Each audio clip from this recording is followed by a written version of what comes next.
Hi, welcome back to Contour and Candor. I'm going to keep it short.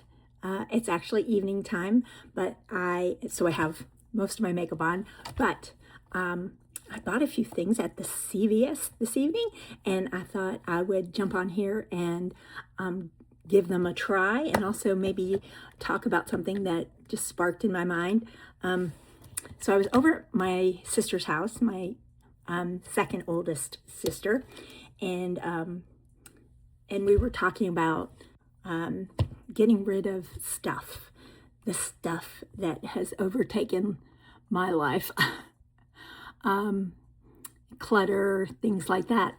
And so for my sister, it is pretty darn easy to let go of things. She is not very sentimental, which is funny because she is like a fierce mama. She loves her kids and her grandbaby and our family so much, and her husband. But she doesn't hold on to things like. And then there's me, and I can imbue almost anything with sentimentality.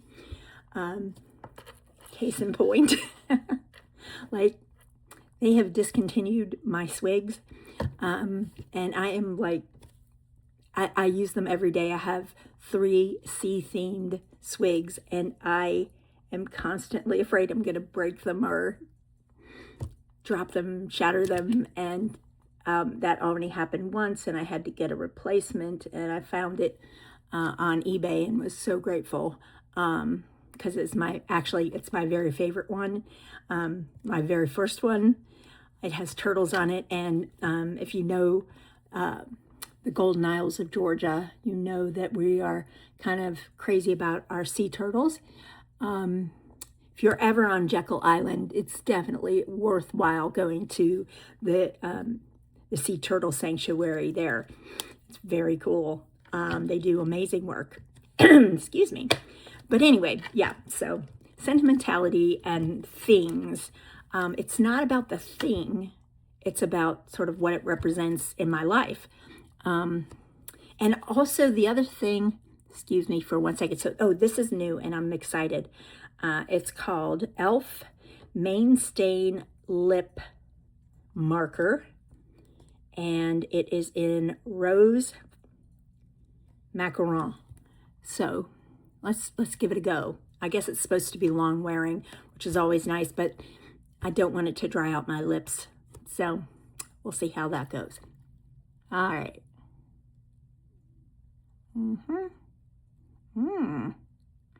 I sure do like the color.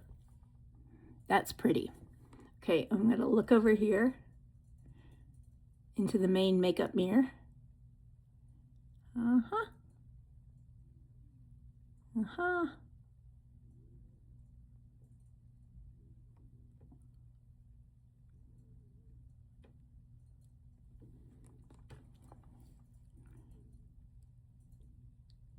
You're probably not supposed to rub your lips together like I just did until it's dry, but it's a pretty color. Okay, back to sentimentality. So I am very sentimental about random things. If you've ever sent me a card, I probably still have it. I know how stupid this is, but like I have some books from high school. Some of it is sentimental and some of it is just probably me being ridiculous, but like I have this grammar book, and it's so good. It's just so good. And it's not that I couldn't find that same information online. I'm sure I could, but it's all in one place. And I just love how it's laid out and formatted. And I have not had it with me for 4 years because it is in storage in Georgia with most of the rest of my belongings in life. So that's a problem.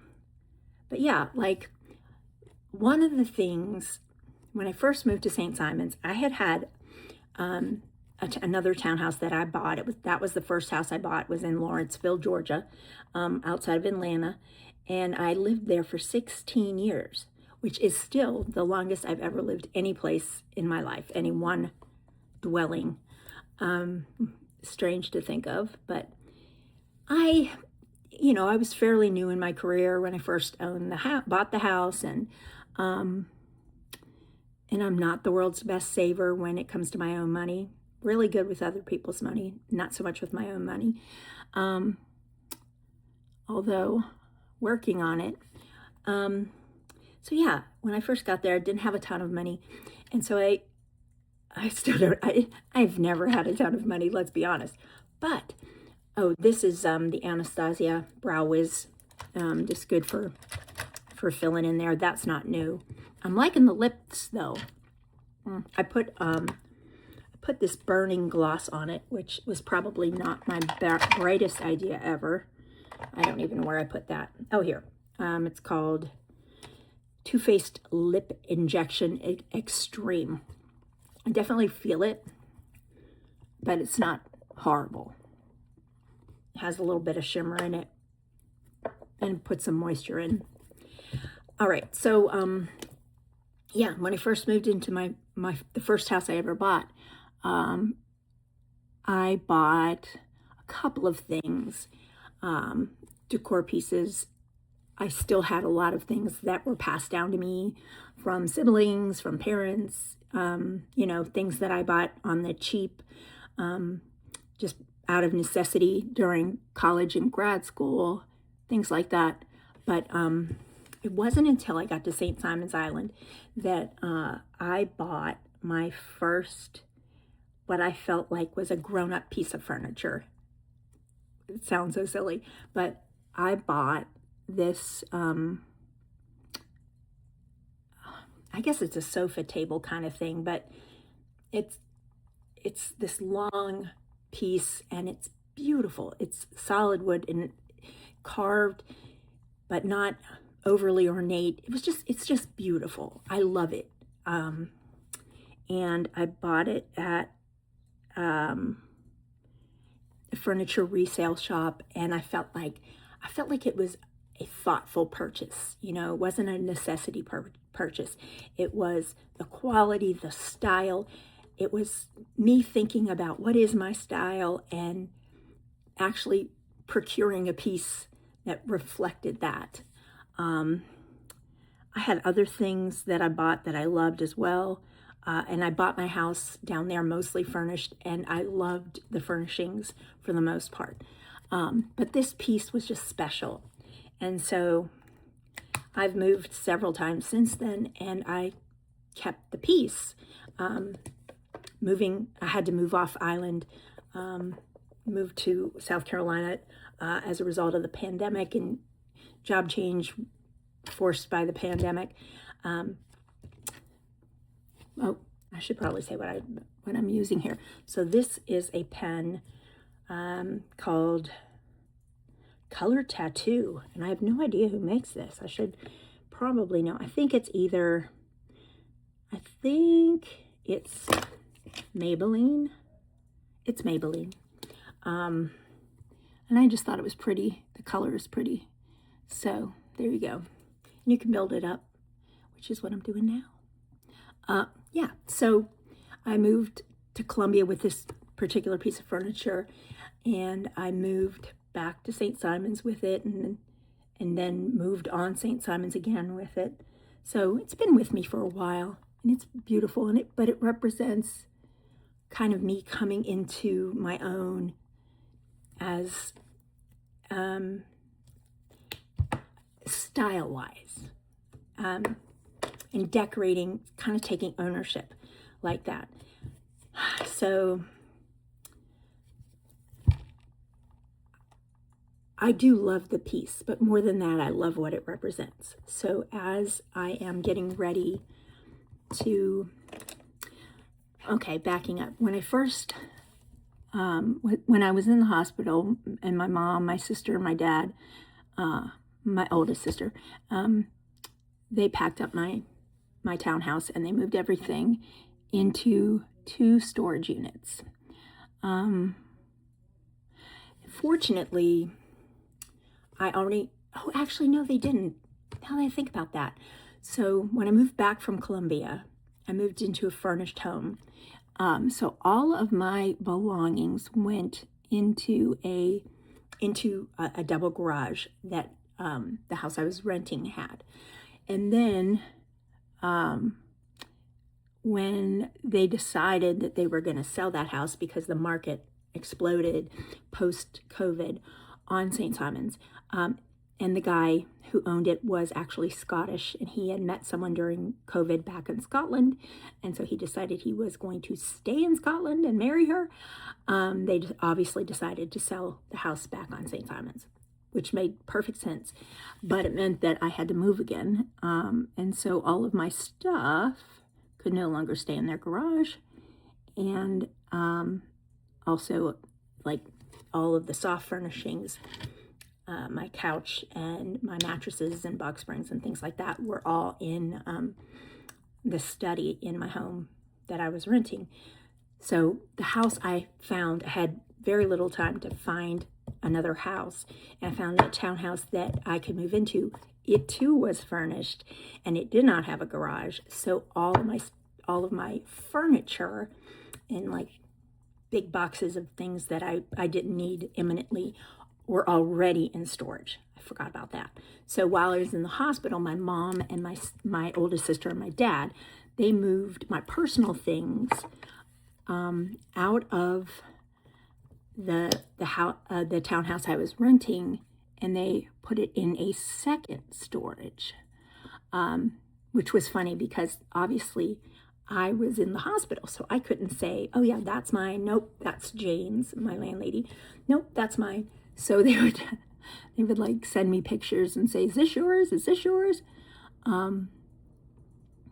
Yeah, packed up all of my linens, my clothes, my, tchotchkes, everything like that. And that, all of my kitchen stuff, all of that went into a second smaller storage. So over the course of the last 3.5 years, I have been through the purge of flying back to St. Simon's and going through things. So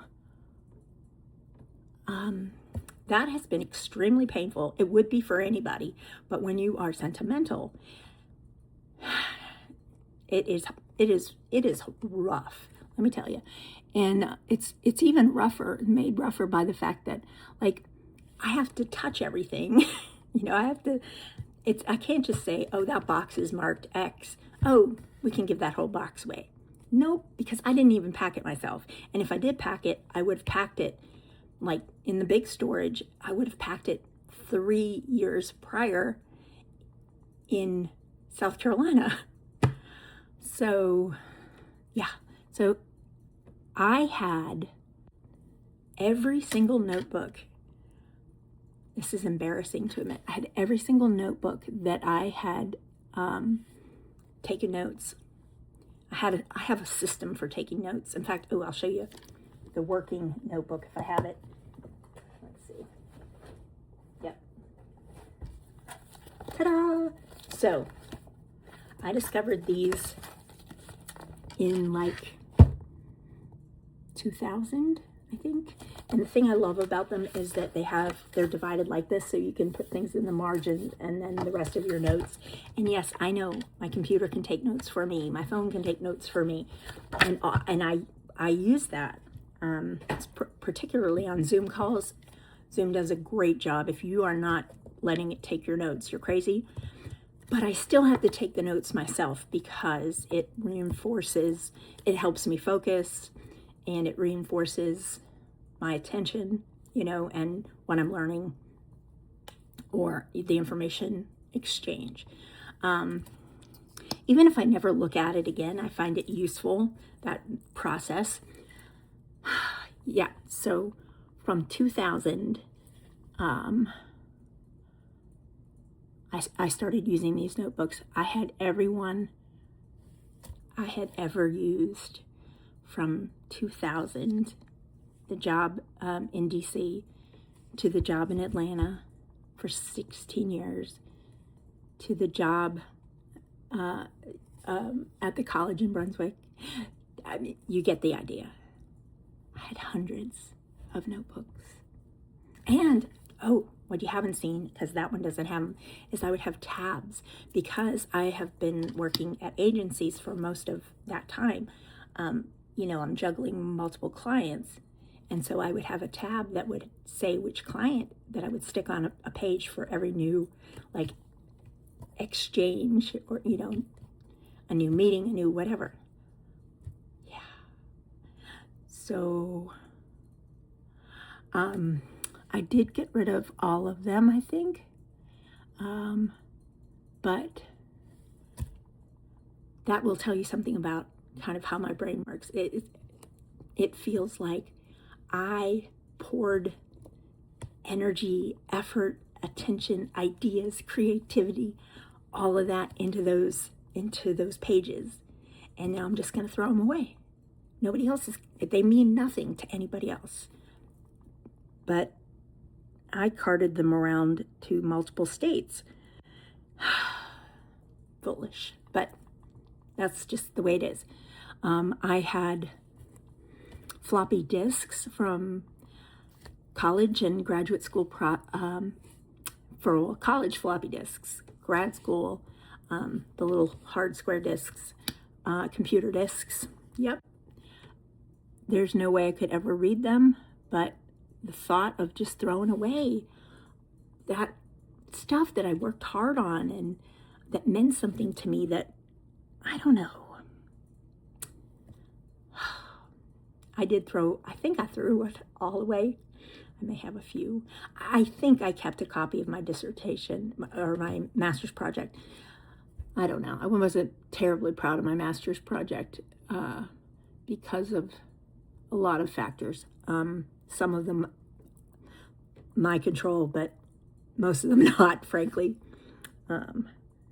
My master's advisor actually left before graduation without grading my project, just left. I think he forgot that he was my advisor. I met with him twice because he was never there. He was useless. No offense. Well, okay, offense. You should have been better. So the program director actually had to grade my master's thesis. But I respected her and loved her, and I trusted her. And, you know, she was probably more gracious than she needed to be. Oh, before I forget, this is my first time trying this. So let's see.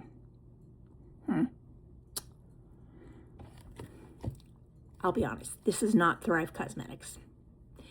This is tubing mascara. I love a tubing mascara. The Thrive is what I use every day. I love it so much, but it's expensive. So I thought, okay, this drugstore alternative is supposed to be good. It's not bad. It's Maybelline Sky tubes. It's not bad, but it's no Thrive Cosmetics. So maybe I'll keep it for bottom lashes only, because that is an area I struggle with. Sometimes my bottom lashes get really clumpy. That would be the official makeup term. Clumpy. Yeah. Anyway, so I have now made 2 trips back to the island to sort through things. Have taken, the last time I was there, I think I took 13 bags of clothes and homewares and linens and things like that to donate. Threw out bags and bags of trash. Oh, this killed me. My entire collection of the works of P.G. Wodehouse, the British comedic writer who was just one of my very favorites. They mildewed. So I had to throw out my entire collection. I'll be right back. All right, I'm back. So yes, had to get rid of my entire collection of P.G. Wodehouse, had to get rid of many Regency literature books, Yeah, I thought about doing a PhD in Regency era literature. Jane Austen is my favorite author from that period, and thankfully her books survived. But yeah, so just every time I go and have to go through things, it's painful. It just is. And so now is the big thing that's coming up for me, which is I've got to get rid of that storage entirely. So that is coming up later this year. No exact dates yet, but I have furniture that I love, but that one wooden piece and what it represents. You know, we talked about, do I try and ship it up here? Or do I just let it go? Do I consign it? Do I give it away? So I don't know. I don't know what I'm going to do. My whole life, except for the last 3.5 years, is in that storage, the stuff around my whole life. So I'm not going to throw it all out, but I can't justify spending a great deal of money to store that. So, and part of me doesn't want to accept that I'm not going back there.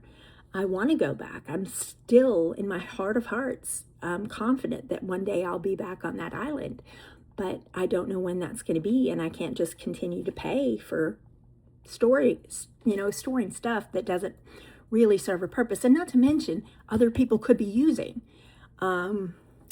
Especially those beds. I have this couch that I bought while I was in Columbia, South Carolina, and I love that couch. It's a great couch. There's no room for it up here, and it would be silly to, transport a couch between umpteen states. I don't have a car that would accommodate that. So somebody else could be using that couch and loving that couch, and it's absolutely replaceable at some point, I guess. But yeah, so that's sentimentality is a blessing, I guess, and a curse, because you look at something and you go, oh, like my big sister gave me this because my nickname is Birdie, and I think that's so sweet. My daddy gave me this because I'm Irish, and it's got a little, it has a 4-leaf clover, but it has a picture of Ireland on it. For those of you who don't know, a 4-leaf clover is not a symbol of Ireland. A shamrock, a 3-leaf clover, is a symbol of Ireland. But yeah, it's just sweet, and that he looked at it and he thought of me. I appreciate that. I have always been obsessed with elephants. So my mom gave me that. Or maybe I bought that. I don't know. But yeah, I look at that and it makes me smile. I have so many things here around me that just speak to me about who I am and kind of what matters to me. And yeah, so it's going to be interesting, and I'll let you know how it goes when the time comes. But that's it for now. So review of makeup. This I love. I can already tell you that. The Maybelline Color Tattoo 24-hour eye sticks. Yes, that's a yes. The e.l.f. I guess this isn't like, oh, I have to run out and replace this when it's gone, but I like it. Sky Tubes. I like it. I mean, I was able to get it to where I want it. Excuse me. Where I want it to be. But, this is not it's not my Thrive Cosmetics. It's not going to replace my Thrive Cosmetics. So, bummer. Wouldn't it be great if the cheaper version was better? Sometimes that happens. Sorry, it's still not quite where I want it to be. And it's clumpy, or as clumpy, maybe, I don't know. But yeah, I like the ends to be a little more vavoom, just for my eye shape. Okay, so this I think I'm going to turn into my lower lash mascara. And anything else new that I use? Oh, well, you didn't see me use this, but I used this before I came on. And this is the e.l.f. contour stick. So what I have been using is also from e.l.f. It is the Halo Glow Beauty Wand. And these are both in the fairer shades that they offer. So this one is, I think, Fair Light. That's what that looks like. Yeah. If you too are a pasty white Irish girl, let me just tell you, contour that's the wrong shade will make you look ridiculous. And if you don't blend it, which I have been very guilty of, not today. So then this is the, which is the stick. I think the higher one is the stick, but yeah. Yes, so this is the stick, and then this is the glow, and they're virtually the same color. I think the stick might be a little bit warmer, which is a bummer, because I'm a cool tone girl. I do like the ease of use, and I do like that it seems to blend down to more of a powder finish than the glowing stick, as I guess the names you would expect. What is this thing called? Fair, that's the color. Très clair, if you're speaking French. You never know. I think I'm reading it right. Yeah, so